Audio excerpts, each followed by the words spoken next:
But I just wanted, I'm the executive director. I'll be moderating the questions, but you came here to hear the secretaries. So with that, I will hand it over to our chair, Secretary Jenna Griswold of Colorado, to talk a little bit about DAS. Absolutely. Well, thanks, Max. Well, thank you, Kim. And so I'm the chair of the Democratic Association of Secretaries of State. But because this is a Team Pete forum, I want to tell you guys, in the before years, before the pandemic hit, those ancient times, I was holding democracy town halls with presidential candidates. And Mayor Pete, I was thinking a small town hall, there's like 10,000 people in this big convention center. And if you guys remember the question, it got national news. I was moderating like a Q&A from this huge rally, and a 10-year-old, I think, sent up a question and said, Mayor Pete, how are you brave enough to come out? And it was just this heart-wrenching moment. So go Team Pete. And thank you guys for all of your support. So 2 years ago, pre-pandemic, so many things, and I don't think any of us would have realized where we're at. So I'm the chair of the Democratic Association of Secretaries of State. And what we are fighting for is that the right to vote survives 2022. You guys know pandemic hits, and then secretaries of state were there. We were there to open up access. We were there to make sure Americans could have their voices heard during the pandemic without risking their health. We were able as a nation to expand vote by mail to over 84% of eligible voters, which led to the securest election in American history and record turnout among Democrats and Republicans.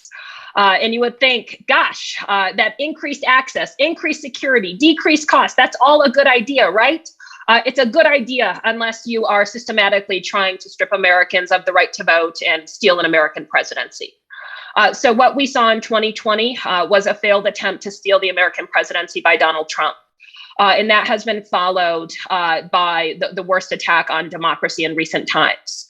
So the big lie is fueling voter suppression laws. 33 voter suppression laws were passed last year in 19 states. 500 have been introduced since the beginning of January.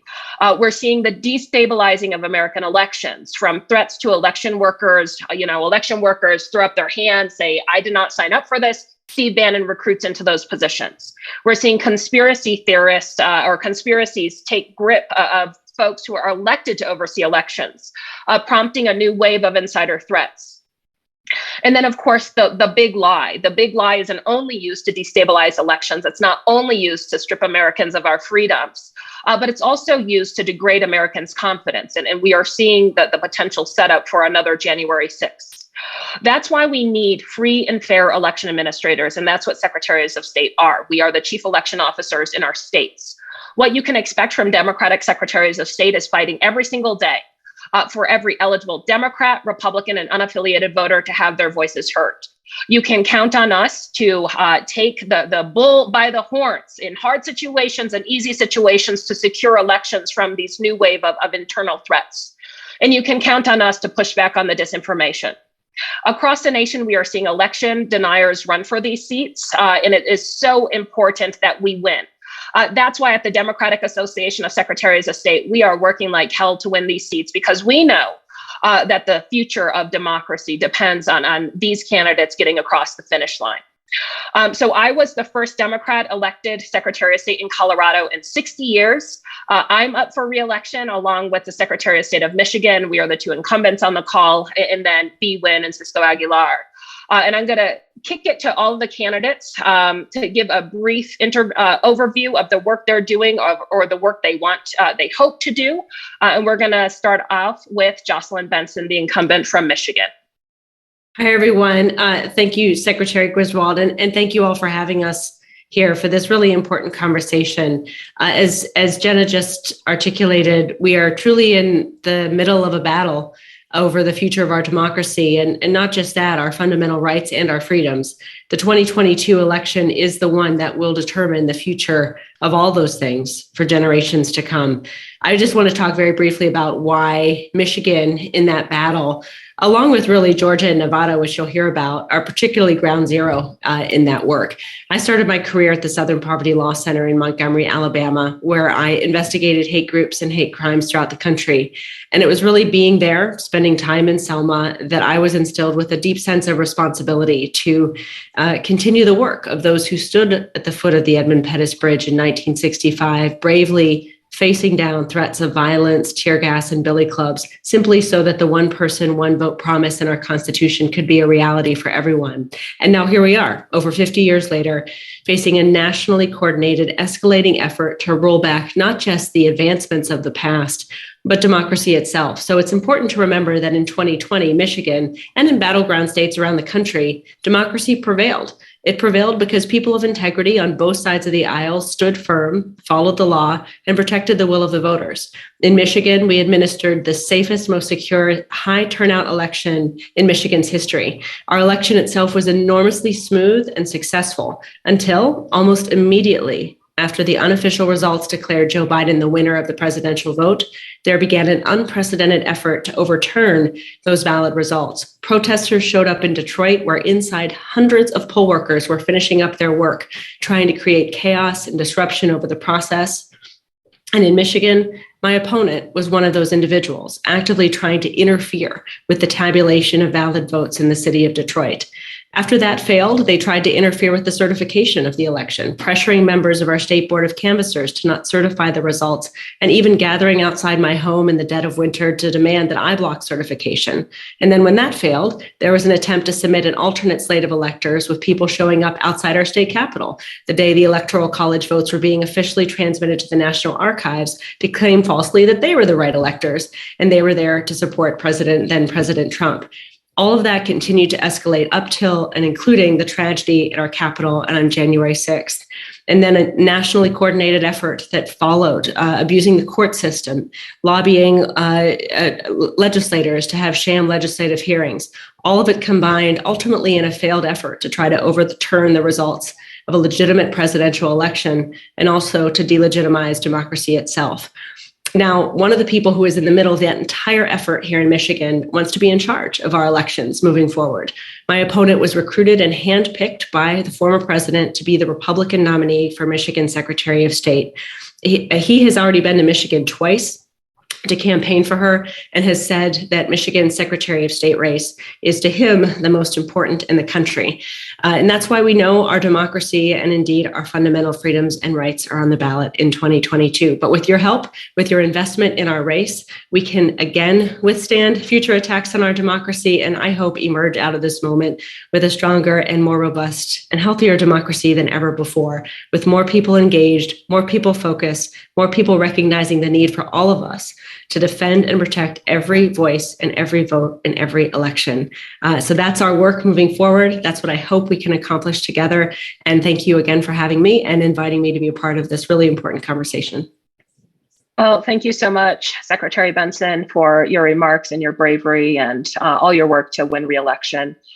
With that, I want to introduce Bee. She is the official nominee for the Democratic nominee for Georgia Secretary of State. Up against an incumbent, but an incumbent who is one of the worst voter suppressors in the country. So Bee, we would love to hear about your work so far and your plans. Thank you so much. Thank you, Secretary Griswold, and thank you, Maxwell, and everyone for being on this call. What Secretary Benson just talked about mirrors what happened in Georgia, where we saw concerted and coordinated efforts to try and invalidate the will of the people, including a slate of false electors who showed up at our state capitol, including these sham hearings in which Rudy Giuliani was allowed to come into our state legislature and subject us to hours and hours of lies and misinformation and conspiracy theories. And in the wake of that, we also saw threats against our election workers, threats against our elected officials, anyone who was willing to stand up to the big lie. But what I want to talk about is what happened in the aftermath. We know the Secretary of State here in Georgia did refuse to find those extra 11,780 votes. But I think that what we need to talk about is what it looks like when you put the thumb on the scale before the results of the election. That is using methods of voter suppression. Here in Georgia, we are familiar with that. We have always had to out-organize voter suppression laws that were on the books. We did that in 2020. We did that in 2021. And when we did that, we still had to come back into the legislature and face the consequences of what it looks like when we organize and we ensure that we're investing in the state of Georgia and our voters. It meant that Republicans were going to use the big lie to pass a 98-page voter suppression bill, Senate Bill 202. And you all might have heard about some of those things. So one of the measures that we talk about the most is the voter intimidation measures around criminalization. Handing out a bottle of water to a voter waiting in line is now illegal. We hit record temperatures here in June during our primary election seasons when it was nearly 100 degrees outside. And imagine what it would be like a voter waiting in line and a third party group hands you a bottle of water and suddenly it is a crime to either receive or give that bottle of water. And we're talking about a state in Georgia where voters have had to historically wait in line for 2 hours, 4 hours, 6 hours, 8 hours, up to 11 hours just to cast their fundamental right to vote. That is immoral. But the bill does so much more than that. It reduces the time frame in which a voter can request and receive an absentee ballot, which forced Georgia voters to change the mechanism by which we were voting. There were so many Georgians who used absentee ballot voting in both 20 and 2021 to vote safely during a pandemic, which is still not over yet. And because Senate Bill 202 changed the mechanism, voters were then forced to change their voting behavior. That is voter suppression. It also reduces the number of secure drop boxes that were available to Georgians. They were widely used by both sides of the aisle and so popular, in fact, that our Republican Governor Kemp used a secure drop box. They used those boxes, which were outdoors, 24/7 monitored by video camera, ADA accessible, and they moved them indoors only to be available during early voting hours. That means anyone who has long work hours cannot use those secure drop boxes. That means you have to physically go into a building, which is prohibited for people with disabilities and for voters who need that ADA accessibility. That means voters have to change their voting behavior. That is voter suppression. It also did something that is something different that we've seen in Georgia, which has opened the door for the subversion of democracy by enabling our partisan state legislature to take over our local election boards. And they wasted no time going after Fulton County, our most populous election board, our most diverse election board. It enables our partisan state legislature and our partisan state board of elections to suspend Fulton County and install one superintendent of their choice. And what that means is we know the importance of local election boards. They decide for us our early voting locations, our early voting hours, but they also decide who gets to stay on the voter rolls. We saw in 2021, the conservative group from Texas called True the Vote came into our state legislature and they challenged the voting eligibility of hundreds of thousands of Georgians to try to prevent them from voting in the 2021 U.S. Senate runoffs. Our local election boards rejected those challenges, but imagine a state partisan legislature or a partisan state board of elections suspends our local election board for the most populous, most diverse county in the state of Georgia, and one person of their choosing decides who stays on the voter rolls. That is what swings the results of elections. And so we are facing a Republican incumbent in Georgia who has backed that 98-page voter suppression bill. And we can do much better in Georgia, especially when so much is on the line, when we have these close state legislative races, when we have a gubernatorial candidate like Stacey Abrams, where we're trying to hold the line on the U.S. Senate seat with Raphael Warnock running in 2022. Woohoo! Absolutely. Go Bee. That's why we're so excited for her to be a candidate. Awesome overview. Thank you so much, Bee. Cisco is also our wonderful Democratic nominee in Nevada, a state that we absolutely can and absolutely must win. So Cisco, we'd love to hear your update. Thank you, Secretary, and thank you, Chairwoman. It's an absolute pleasure to be here today. I think you've heard from three amazing leaders in our country who are fighting for voter rights and voter access, and it's a true inspiration to me as a candidate in Nevada. It's fascinating where our opponents have gone and where they continue to go. Nevada's done a phenomenal job of passing legislation to create access to all voters, not just voters at a certain time or of a certain party. They've really opened it up. For example, in the last election cycle, Nevada increased its participation among Native voters by 25%. If my opponent were elected, all of that would disappear. And that's the scary part of it. I got into this race because I was super motivated by the fact that we can't fix some of the issues we have in Nevada unless we get people to the polls. Super passionate about education. I had the recent opportunity to build a school with a unique workforce development program in one of our poorest neighborhoods. and serving those kids who are 86% Latino, 10% Black, and seeing them engage in a way in education that they haven't in the past. And it frustrated me to know that we still have the educational challenges in our public school system. Our public school system can be better, but it's not going to change until we get those parents to the polls. And those parents are the hard workers in Nevada. Nevada has a 24/7 economy. And with that, we have to make our polls accessible to those workers and to those parents to be able to get them to participate. And my opponent wants to take that away. This past Friday, he was speaking to a major right-wing conspiracy theory group here in Las Vegas about what he wants to do at those polls. He wants to put in an armed officer or a peace officer, a police officer, anybody to help prepare or protect the polls, which is complete chaos. And it goes back to the basic premise I think you saw from the three others that we are running. They are strong leaders inspire. Weak leaders create fear. And what he's doing is creating fear among his base or a certain group of individuals at the detriment of the state of Nevada. Over the last 2 weeks since our primary ended, I've gotten a huge amount of support from Republican individuals. Never in their lifetimes did they ever say, I think I would support a Democrat. But in this situation, we have to. When you look what's on the line for Nevada and what we want to be as a state, we are trying to be the first in the country from a primary perspective in 24. If we have a Secretary of State in 24 who doesn't believe in the rule of law or who thinks he is above the law or thinks his friends should have special access in determining who our elected leaders are, that's a dangerous, dangerous proposition. I need to win this because if I don't, our generation of future Nevadans is at stake. And so thank you for your support. Thank you for your commitment, what you do. I tell you, traveling around this country and telling our story about why Nevada's election for Secretary of State is critical, everybody I meet with is super passionate, super excited about Mayor Pete. It's phenomenal. It's inspiring. So thank you for creating that base and creating that strong advocacy on behalf of a strong leader that exists in our country. Well, thank you so much, Cisco. And yes, the nation loves Mayor Pete. And something really exciting about Secretary of State candidates is that we're all pretty young, just like the mayor. So, a new wave of leaders across the country. So thank you. Great remarks, Cisco. Kim, I'll turn it over to you to facilitate some questions. We want to hear what is on everybody's minds. Wonderful. Thank you so much. It's so exciting to have these phenomenal secretaries and candidates on the call with us. So I think we're going to go ahead and jump into questions. Please, again, feel free to drop questions into the chat.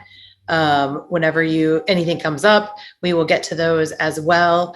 We want to start with a question to Secretary Benson. Secretary, you actually wrote the book on Secretaries of State and the guardians of the democratic process. Can you talk a little bit about why you describe the office that way? And do you mind lifting up a few highlights of how you have guarded the democratic process as Secretary in Michigan? Well, thank you, Kim, and thank you all. Truly back in 2008, when I went around the country and interviewed every Secretary of State, highlighting the good things they were doing to increase access to the vote. It was really in the wake of Katherine Harris, who in the 2000 election didn't allow a full recount in the Florida presidential cycle that led to change the course of American history in many ways. So I wanted to make sure voters knew how important these positions were. And indeed, all the increased attention on these positions has really helped us do just that. In Michigan, when I was elected in 2018, for example, I was elected alongside two citizen-led ballot initiatives. One, creating an independent citizen-led districting commission in our state, and two, implementing a collection of new election laws and rights in our state. As the Secretary of State, my job was to implement all of those changes, and we did so by looking at best practices all around the country. We implemented automatic voter registration in our state in 5 months, which was significantly faster than California. It took over 2 years.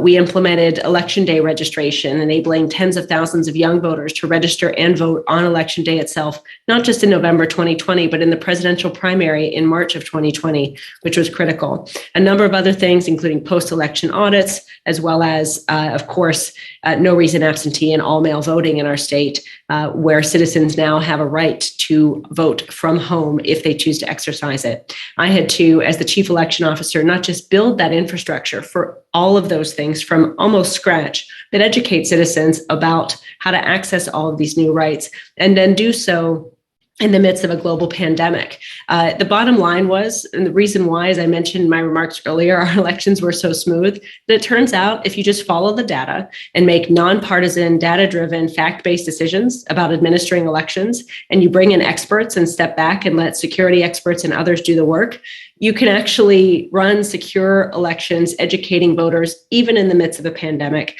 how to vote and exercise all of their options to do so. So what our story shows is not just that we were able to withstand this unprecedented effort after November and really leading up to November, led by the former president, to spread lies and misinformation about our elections and attempt to delegitimize our process and harm the security of it. But in spite of all that, we succeeded in running Michigan's most successful election in recent history, secure, fair, recruiting over 30,000 new poll workers, increasing machines and other things to increase capacity to count all of those absentee votes that were coming in. And it just underscores how, as secretaries of state, as the chief election officers in our state, we make decisions every single day that impact people's ability to choose who governs them and hold them accountable. And that's why these positions are and can have such a positive impact. Of course, now we're defending against the potential negative abuse of these positions to further partisan ends, fail to certify elections, and spread misinformation from these platforms. And so the choice to voters in Michigan and in many other states is very clear. Do you want someone who leading our elections who has a track record, expanding the vote and running fair, secure, accessible elections and protecting them against national efforts to undo them? Or do you want someone who is a part of those national efforts to undo them in the past? Our challenge, I'll just end by emphasizing in Michigan, is that, and I imagine in many other states, is that despite this increased spotlight, still a lot of voters are undecided in our race. And our data shows if we communicate to them about the choice, they will make the choice that defends democracy. But without that education going into these next 4 months in this election cycle, it will be, and is shaping up to be, a very close election. Thank you. And thank you for all the work that you do. That is so inspiring to hear. Representative Nguyen, quick question for you. I think you touched on this a little bit because you talked about everything you got to fight against as state representative, but what changes would you bring to the office of the Georgia Secretary of State? Well, when I look at the Secretary of State's office, I think that there is so much opportunity to expand access to voting, but I want to be very realistic about the conditions that we're facing in Georgia. Republicans control every statewide office as well as our legislative chambers. And so it is very likely that if and when Democrats win statewide in Georgia, the legislative chambers are still going to be Republican controlled, at least on the Senate side, and perhaps we'll have opportunity to flip the House side. And so what we really need to look at is what can the Secretary of State do without having to rely on legislative passage. But fortunately, there are a lot of things that can be done. One is investing in our local election boards. We have 159 counties in the state of Georgia, and we need a leader who will come to the table and help our local election boards have the appropriate resources so that it can run free, fair, and efficient elections in all 159 counties. Part of the restrictions that were passed in the state of Georgia limit the ability for our local election boards to apply for private grant funding. But the Secretary of State's office can act as a leader in pulling down federal funding, but also finding that extra private grant money to fund our local election boards, to help reduce lines, to get more machines, to get more equipment, but most importantly, to offer the support that local election boards need in a space where people are quitting because they're getting threats and they're not getting adequate resources to be able to run their elections. So one, acting as a leader in that. Two, something very important to me is investing in language access. In the state of Georgia, we are very diverse with people speaking multiple languages. In the state of Georgia, we also only have one area that is required to translate election materials into Spanish. That's Gwinnett County. But imagine being proactive and having the political will to invest in language translations across the board for elections materials housed under the Secretary of State's office in the top spoken languages, but also using it in licensure and corporations division to meet voters where they are, to expand access to our workforce. The third piece of this is really thinking through how we can build a robust division that mitigates election disinformation, that listens to cybersecurity experts, which our current Secretary of State has failed to do. And that really mitigates the harm that we're facing as it pertains to interference with our election system. We have to be proactive about putting those safeguards in place. And the last thing I want to talk about is thinking about these practical solutions that help mitigate the harms of that 98-page voter suppression bill. For example, the new laws require that if you want to vote by mail, you have to print out your application to vote by mail and sign it. It's called a wet signature requirement. Previously, you could apply online and you could put your driver's license number online. Now you've got to print out a piece of paper, sign it, and scan it back in or email it back in. We are also a state where part of our state doesn't have access to broadband, where internet access is challenging for people in rural Georgia, where older voters have a hard time meeting that requirement. So as Secretary of State, I would create kiosks that we place in areas where voters are, grocery stores, post office. You can print out your application to vote by mail, sign it, scan it back in. You can scan in your acceptable form of ID. You can renew your corporations and LLC. You can change your voter registration. It is about creating areas of access for voters that can help mitigate the harms of these voter suppression bills until we can flip our legislature and overturn those laws that are in place. Wow, what a difference it could make. This is why elections matter. No, it's just like, it's so incredibly inspiring. Secretary Griswold, we're going to come to you now. Would love for you to talk a little bit about what you are most proud of in your role as Secretary of State and lift up some of the accomplishments over the past almost 4 years now. That's a question is called having a friend with the executive director, the best question one can get.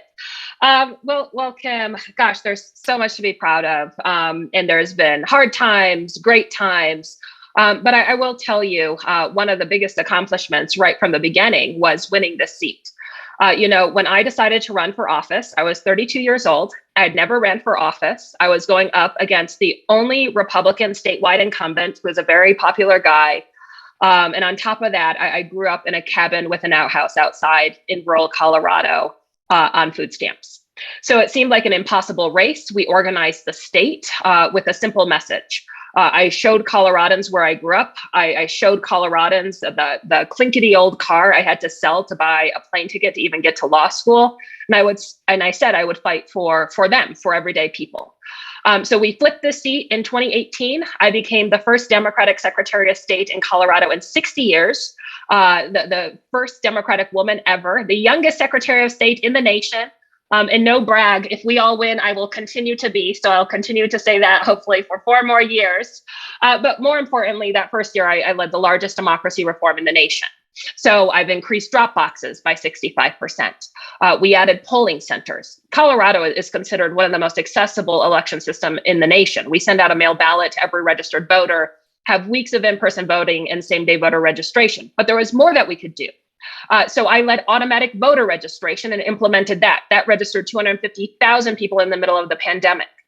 We pulled back voter suppressive laws on Native Americans and partnered with the tribes and saw about a 20% increase, guaranteed voting access on every public university on tribal lands. And I've continued to innovate, whether that's fighting foreign disinformation to just leading the nation's first law to counter insider threats, when local election officials become security breaches themselves by embracing conspiracies. So the work is just so important. And I think, you're going to hear from us a lot saying democracy is on the ballot, and it is across the country. American voters are going to be able to choose between Democratic Secretary of State candidates who will uphold the law and uphold the will of the people, or Republican candidates who they are telling us they will not certify free and fair elections. That's what Cisco's candidate has said, or opponent has said. Republican opponents who will promise to suppress the vote, who will take away our freedoms. So democracy is on the ballot, but more than just that, gosh, the last couple of weeks, we're seeing all of our fundamental freedoms are on the ballot. I am the highest ranking elected independent woman in the state of Colorado. And to see women degraded to second-class citizens in this country with the overturning of Roe is horrendous. And there are things that secretaries of state can do in those situations. For example, I joined my governor in saying that the state of Colorado will not extradite any doctor, any woman, any person for the criminalization of abortion laws in other states. We are not going to strip Americans of our fundamental freedoms, even if other states will. But it's more than just the actions that we can take. We know that the fight for our freedom, the fight to make sure that women have access to abortion care, to make sure that states don't restrict birth control, to make sure that states do not come after gay marriage, to push back on the Second Amendment being used as an excuse, a perversion for second graders to be killed in their classrooms. We know that that fight for all those fundamental freedoms is tied intrinsically with the right to vote. The very same extremists who are rolling back our freedoms in state legislatures across the nation are the same people taking away the right to vote. Look, American government is tilted away against everyday people, but we have to organize. We have our power in our numbers, and we have our power in one of the big ways at the voting box. So I'm just so excited to run for Secretary of State, and I'm excited to run with all these great candidates. Because it's really about what the future of our country is going to look like. And I'll tell you, these are hard tests for the nation, but you see all over the country, from Republicans, Democrats, and unaffiliateds, that folks just don't like what's happening in this country. So I think we're going to win this fight in 2022, and we're going to continue to win to make sure that this country truly belongs to the people. Thank you so much, Secretary. And real quick, I'm going to pull a point of privilege and just acknowledge that Secretary Benson has to run to a media hit, but we were very grateful to get her for this. Secretary, I don't know, I think you're still on. Want to just say a quick. Hi, guys. Thank you, Kim, and thank you all. I'm proud to be the Secretary of State for Mayor Pete now that he's a Michigan resident. We're helping him get his driver's license and other things. So proud to be the home of Mayor Pete and Chaston or Secretary Pete. And appreciate all of you guys being here and all of your support. And you can go to votebenson.com if you want more information about my campaign, but I'm sure Kim will give it to you too. Thanks, everybody. Thanks. Excellent. Thank you so much. All right. Cisco, we did not forget about you. Don't worry. Would love to hear a little bit from you on the ground. Appreciate you taking the time to answer the question about the primaries and the chat. But when you are talking to voters about running for Secretary of State, and when you're out there on the ground, what are voters asking about? What do they want to talk about? And what do you hear the most? It's a great question. And thank you. And it's always an honor to go last. I feel like I have to hit this high standard and high bar after hearing our previous speakers. But being out there, that's what I enjoy about the campaign the most, is being out there and talking to voters, especially when they're hardworking Nevadans that are trying to make ends meet. It's what they care about. And the challenges with Secretary of State's races is that these voters don't always know how a Secretary of State impacts their lives or impacts their livelihood. And that's a really good, important tool to have, is to be able to say, look, Secretary of State matters to you because it impacts all of these fundamental rights that you have, and freedoms you have on a daily basis that are important to us. Take the fundamental right to an education. If I wouldn't be where I am today if I didn't have the education I had. My mom didn't finish high school because she was pregnant with my older brother. My father worked 3 jobs to support his young family, and they always stress the importance of education. But if we're not electing individuals who prioritize education, who don't prioritize climate change, who don't prioritize women's health, we're going to be in a state of hurt. And it's getting them to understand those day-to-day occurrences that they have and those freedoms that we all take for granted may not exist if my opponent is elected, because that access to the polls is going to determine what those outcomes are. And so it's talking to them in a realistic way. At the same time, it's sitting there, stepping back and listening.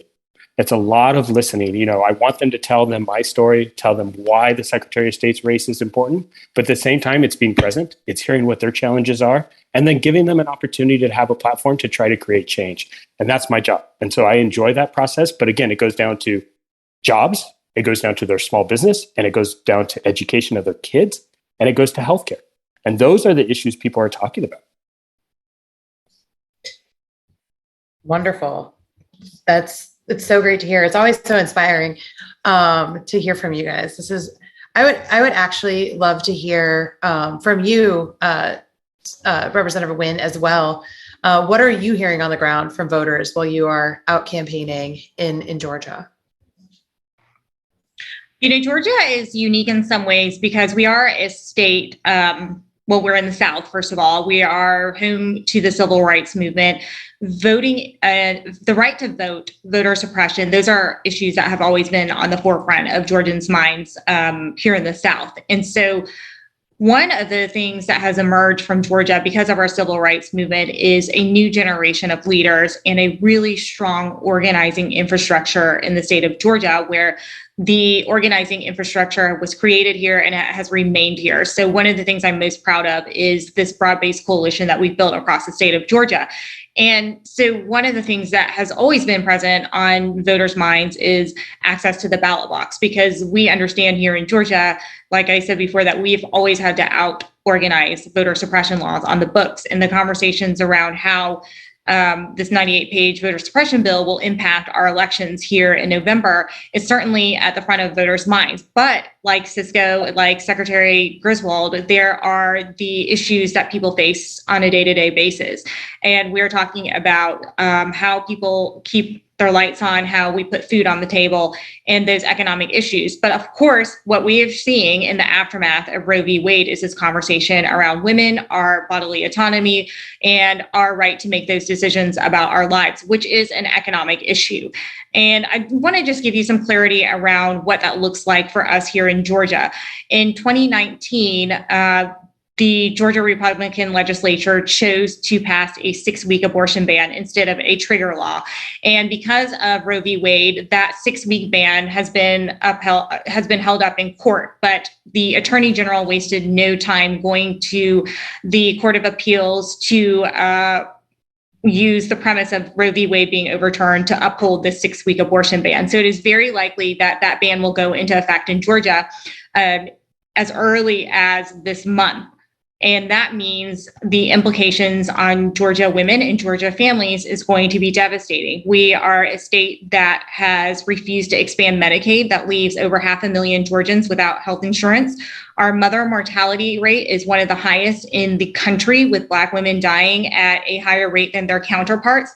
Over half of our 159 counties do not have OBGYNs. And rural hospitals are shuttering their doors. So people are already dying in our state because of the failure of the leadership in our state. And this means more people will die, specifically more Black women, more brown women, more poor people. And so as we are talking to voters, these are life or death issues for Georgians. So we have to press upon the importance of why the Secretary of State's office will matter when it comes to these life or death issues, when it comes to these economic issues. And all of the folks on the call have already stated it, that the ballot box is the pathway to be able to elect leaders who are going to represent the people. We know in the state of Georgia, much like Americans across the country, the majority of Georgians, almost 70%, oppose overturning Roe v. Wade. We also know 70% of Georgians oppose these radical gun laws that have been passed in Georgia, like the ability to carry anywhere without a permit. And in the wake of these school shootings, we know that that is also going to continue to have devastating consequences, not just in Georgia, but across our entire country. So these are life or death issues. And when we are looking at the Secretary of State's office, the state that safeguards our election process, the state that ensures that every person, no matter what side of the aisle you are on, has access to the ballot box, it does really matter when it comes down to these legislative seats that are won by dozens of votes, by a couple hundreds votes. When we're trying to flip these seats, every single vote matters. And so when you have people in office like the current Secretary of State who backs these voter suppression laws that force people to change the mechanism by which they vote or prevent people from voting altogether, that has consequences. And so these are life or death situations for people in Georgia. And this is going to be a consequential election where we can really change the trajectory of our state and we can protect the lives of Georgians. Thank you. That is a very powerful answer and incredibly important in the wake of Dobbs. Secretary Griswold, wanted to bring it back to you for a little bit. we would love an update on your race, but I also want to tie that to one of the questions that was in the chat box in terms of your race, but also the kind of the broader spectrum of secretaries of state. Like, what do you think the values are that you would give for the three key values of Democratic secretaries of state to kind of help with messaging for this group? That was a great question from Laura in the chat. I think the values are protecting the right to vote, defending fundamental freedoms of all Americans, and ensuring elections are safe and secure. That's what you get from Democratic secretaries of state. I had to address the nation's first insider threat when someone actually running against me in the Republican primary, working with the My Pillow guy, Mike Lindell, and QAnon, decided to compromise their own voting equipment, trying to prove conspiracies about the big lie. It was a red county, a county that went 65% for Donald Trump. I, of course, the Democratic Secretary of State. But for me, it doesn't matter if it's a red county or a blue county. If there's compromised voting equipment, I'm going to act to make sure that every eligible person can have their voice heard in free and fair elections. So I ended up decertifying all the voting equipment. The county commissioners joined me in petitioning a judge to remove that clerk. And then I ended up asking my 2018 Republican opponent to step in. You'll get from Democratic secretaries of state reaching across the aisle when we can, protecting the right to vote. And what we're seeing from our opponents across the country is the embracing of far-right rhetoric, the insinuation of election denialism, if not straight-out election denialism. We're seeing election deniers run across the nation to oversee elections. That's like hiring arsonists to be in charge of fire departments. It's a really bad idea, and that's why democracy is at such peril. Here in the state of Colorado, I know a lot of folks will say, Colorado's blue. And I'll tell you, as the first Democrat to have won since Eisenhower, it sure doesn't feel like that. In Colorado, I'm the top target this election cycle. We have already seen $500,000 be spent from dark money super PAC spending for my opponent, just in the primary alone. We also have the lowest contribution limits in the nation and are innovating in so many ways, whether it's partnering with the tribes, pushing automatic voter registration, or telling the truth. I'll tell you, in 2020, I was one of the first statewide elected officials to clearly say, Donald Trump is trying to steal the American presidency. He's trying to steal this election. Americans need to be wary and do everything they can to get to the polls. So in Colorado, I'm facing a tough race with big super PAC spending. So we have to win this seat, just like we have to win Michigan, Nevada, Georgia, seats across the nation to ensure not that Democrats get an upper hand. That's not what any of this is about. Democratic secretaries of state will always ensure the American people get an upper hand, that every Republican, Democrat, and unaffiliated voter can have their voice heard in safe and fair elections, and that the American people get to choose their elected officials. Thank you so much. These races are so critical. This is a great question that I will, I'm going to start with Cisco Aguilar on this.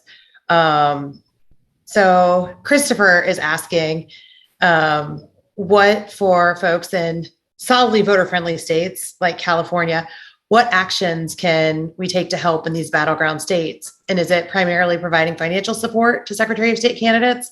But since they're neighbors, I don't know, you may have some volunteer opportunities as well, because we have some ideas about this. Absolutely. It goes down to resources right now. I think hearing what the Secretary of Colorado is dealing with from super PACs, coming after her fundraising limits, we all need resources. And for example, in my own campaign, there were 7 Republican candidates for the Republican nomination.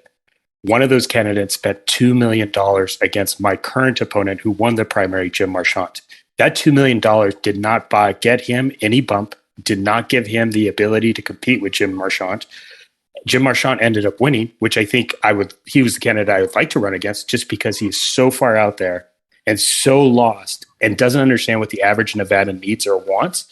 At the same time, it's heck of scary to know that somebody spent $2 million to beat him in a primary and didn't win.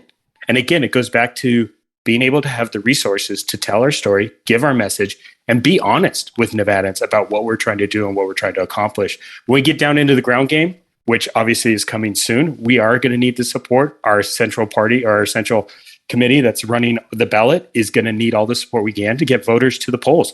We need to excite the voter base to be able to get out there and elect Democrats, especially when it comes to Secretary of State. It's getting those people to the polls.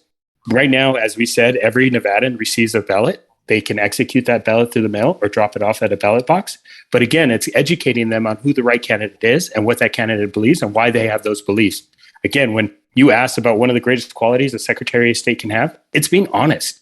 Honesty is everything, because with honesty, you can build trust. And when you have trust, people have faith in the process and the system. So going back to the original question, we need resources.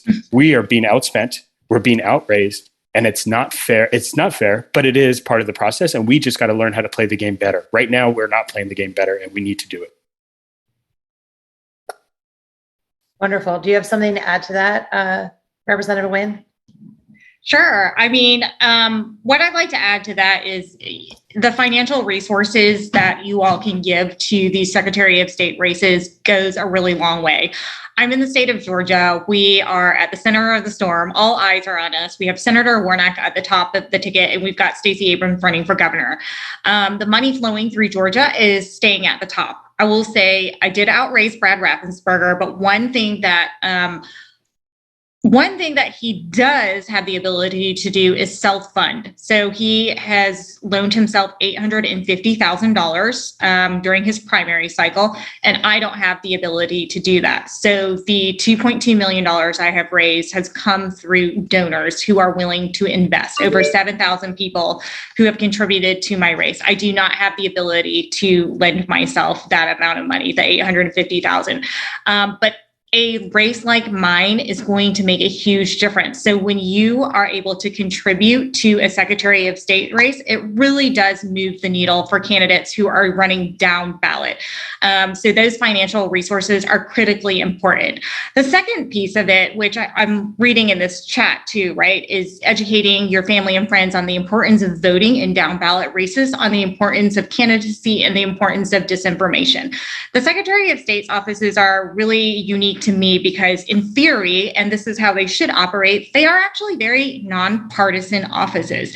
If you look at these divisions of corporations, of licensure, of elections, this is really about putting the Secretary of State's office on the side of the people. But it has really, these races have been weaponized to put the thumb on the scale, to try to produce certain outcomes and to do exactly what we've been talking about, which is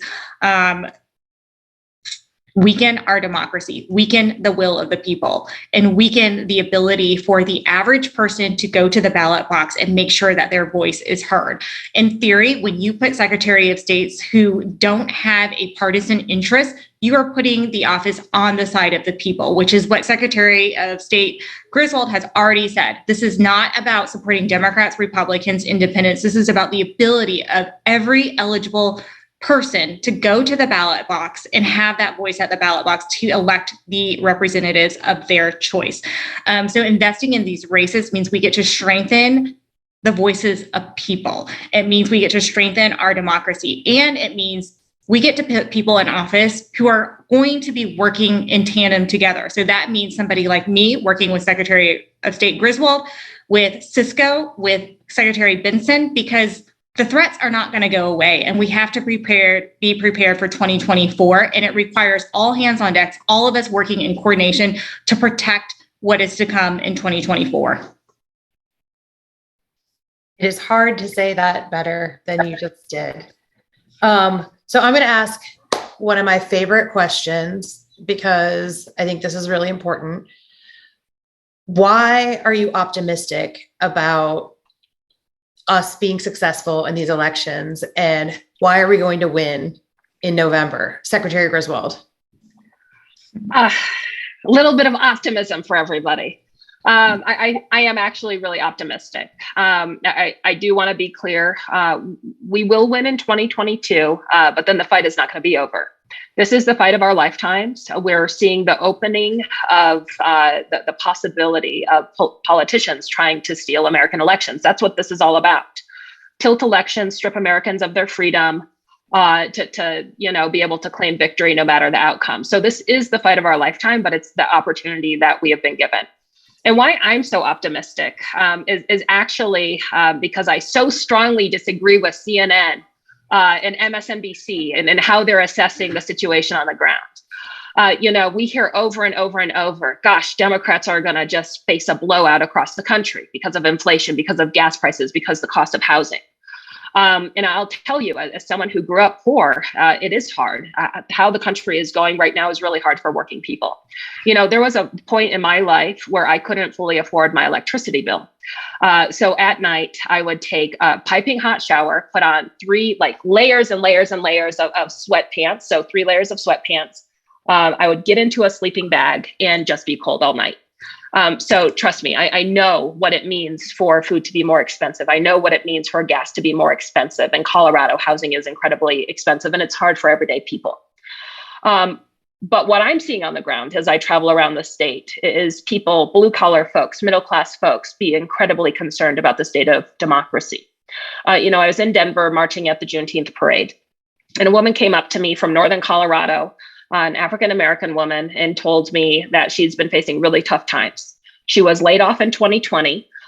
She's been in and out of jobs. She hasn't been able to find steady work. That the whole thing that happens when you're living right on the edge of, being able to pay your bills. And then she started to cry. And she started to cry because she was so afraid that we were going to lose the right to vote. Just at that Juneteenth parade, 3 people came up to me and started to cry. I have never seen that before in my life on the campaign trail. I am seeing record concern from Republicans, from unaffiliated, from Democrats across Colorado and across this country who are so concerned about the right to vote and democracy. And I know, we are Democrats. We are running as Democratic secretaries of state, and we're running against Republicans who are largely working to take away Americans' freedoms. But that's part of the national strategy. That's not actually what's playing out on the ground. The fight between Democrats and Republicans isn't this fight between your neighbors. Republicans, unaffiliated, and Democrats across this country want fair elections, and they're incredibly concerned. So why I know we're going to win is because I see it every single day in people's eyes. I see it in their faces, and I am so hopeful for our future. Great. We'll go to Representative Nguyen. I was watching this segment with our Reverend Senator Raphael Warnock recently, and it was the same question about our optimism, our sense of hope, especially during, a very challenging time. These past few years, it seems like it's one thing on top of the other, and it's very exhausting. The news cycle is exhausting. Every week, it seems like there is another bad piece of news, and we're still emerging out of this pandemic, and economic situations are very uncertain for many Americans. And so in this moment, it can be hard to find those words to express why we should remain hopeful, why we need to be optimistic. And, my senator from Georgia, Reverend Warnock, said something to the effect of, who am I to be pessimistic in this moment? And he draws upon the history of Georgia and Congressman John Lewis, somebody who represented me for most of my adult life. In that moment when John Lewis is 19 on the Edmund Pettus Bridge, when his skull is bashed in, and he understood that the movement and the fight for democracy was not one snapshot in time. It wasn't a moment in time. It was a lifelong commitment. And that lifelong commitment is something that all of us have to honor, this legacy that he left behind. And I also think about my parents when they were almost 30 years old. They made the decision to flee their country on a boat in the middle of the night. My dad was incarcerated by his own government in re-education camp for 3 years, where he was subjected to hard labor and starvation. And they decided to get on that boat in the middle of the night, knowing that it was very likely they might drown at sea, like hundreds of thousands of other Vietnamese refugees who were escaping their country. But my parents left because it was hope and faith. And it was just the hope and faith of the possibility, not even the promise, the possibility of living a better life, the possibility of having civil liberties that they were stripped of. And so they got on that boat and they took that risk, because to them, the risk of that risk was worth it. The risk to reach American soil eventually and have these same civil liberties. And so as their daughter, I also feel that it is my responsibility to carry on that legacy that they have shown me that is what they were willing to do in order to raise their family and to raise their 5 daughters in a country where they had greater freedom than what they would have had at home. And so we are at a moment in time where we have to dedicate ourselves to this lifelong commitment to our democracy and understand that our civil liberties are not guaranteed, that we have them because of those who came before us. And we have no choice but to be optimistic, no choice but to be hopeful, because the consequences of what happens when we give up is much too great. So well said. Thank you so much. And we'll go to you, Cisco, to close us out. Absolutely. I think it goes back to the statement I made before. Strong leaders inspire, weak leaders create fear. I think people are tired of being angry. They want to be hopeful. They want to be optimistic. And we've got to win this, because come 24, especially in Nevada, I can't allow my opponent to win, because we cannot impact the rest of the country for the outcome that we want to see as Americans. So thank you. Appreciate it. Thank you so much to all of our great panelists. We appreciate everyone's time tonight. And I think it comes back to something also that Cisco was saying, talking about building trust. And that's something this community feels really passionately about and has worked towards. So we want to do all we can to support you all over the next, I think, 117 days. So this is just the beginning of the work we're going to do. And so thank you so much for your time. And we'll see you all down the road and soon.